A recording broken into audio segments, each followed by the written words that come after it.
नागपूर ते मुंबई विनाअडथळा प्रवास आजपासून करणं आता शक्य होणार आहे। मुख्यमंत्री देवेंद्र फडणवीसांच्या हस्ते आज समृद्धी महामार्गाच्या बहुप्रतीक्षित इगतपुरी ते आमणे या शेवटच्या टप्प्याचं लोकार्पण होणार आहे। त्यामुळे आता हा शेवटचा 76 किलोमीटर लांबीचा मार्गही प्रवासी सेवेत दाखल होणार आहे। आजपासून महामार्ग खुला झाल्यानंतर नागपूर इथून निघालेल्या वाहनांना थेट मुंबईच्या वेशीवर 8 तासात पोहोचता येणार आहे। महामार्गावरील भुयारी मार्गावरून आढावा घेतला आमच्या प्रतिनिधींनी, आपण पाहूया। आपण आता समृद्धी महामार्गाच्या टनेलमध्ये प्रवेश केलेला आहे। सुरुवातीला साधारणतः 210 मीटरचं शेड होतं।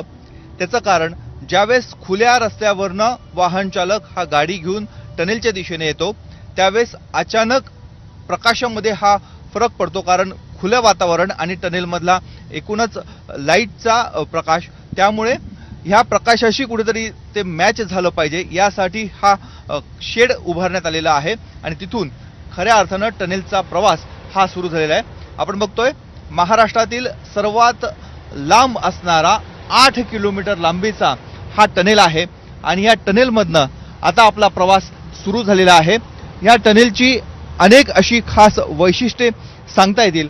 सर्वात महत्त्वाचं म्हणजे ह्या टनेलमध्ये 9 मीटरची उंची ह्या टनेलची आहे, 8 किलोमीटर लांबी आहे, त्याचबरोबर 3 लेन आहेत। आपण आता मधल्या लेनमधनं चालतोय, परंतु 3 लेन ह्या टनेलमध्ये करण्यात आलेल्या आहेत आणि सुरक्षेच्या दृष्टीने अनेक उपाययोजना ह्या टनेलमध्ये करण्यात आलेल्या आहेत। मग ते इंटरचेंज असो किंवा अग्निरोधक यंत्रणा जी इथे बसवण्यात आलेली आहे त्या यंत्रणेचा वापर देखील केला जातो। त्याचबरोबर ऑटोमॅटिक अग्निरोधक यंत्रणा, म्हणजे वाहन चालू आहे आणि चालत्या वाहनामध्ये जर एखाद्या गाडीने पेट घेतला, धूर उठायला सुरुवात झाली आणि ह्या बोगद्याचं तापमान त्या भागातलं जर 60 अंशापेक्षा अधिक झालं तर या ठिकाणी बसवण्यात आलेले स्प्रिंकल्स जे आहेत त्याच्या माध्यमातून त्या वाहनावर पाण्याचा मारा हा केला जाऊ शकतो।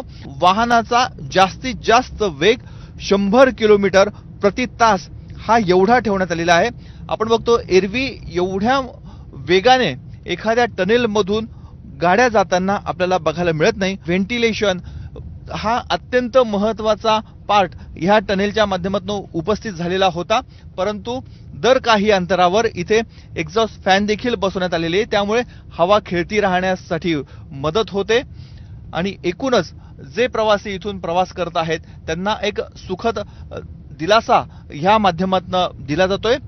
एकूणच नाशिक ते मुंबई हा प्रवास जेवढा इतर वेळी खडतर वाटत होता, आता हाच प्रवास तेवढाच दिलासादायक आणि आरामदायी वाटू लागणार आहे। त्याचबरोबर जे अंतर होतं ते अंतर देखील वेळेच्या तुलनेमध्ये कमी होणार आहे, कारण एरवी जो वेळ लागणार होता तो वेळ देखील आता कमी लागणार आहे। त्यामुळे प्रत्येकाला उत्सुकता आहे समृद्धी महामार्गावरनं प्रवास करण्याची। आज ते स्वप्न प्रत्येकाचं पूर्ण होणार आहे, कारण आजपासून या समृद्धी महामार्गाचं लोकार्पण केलं जाणार आहे।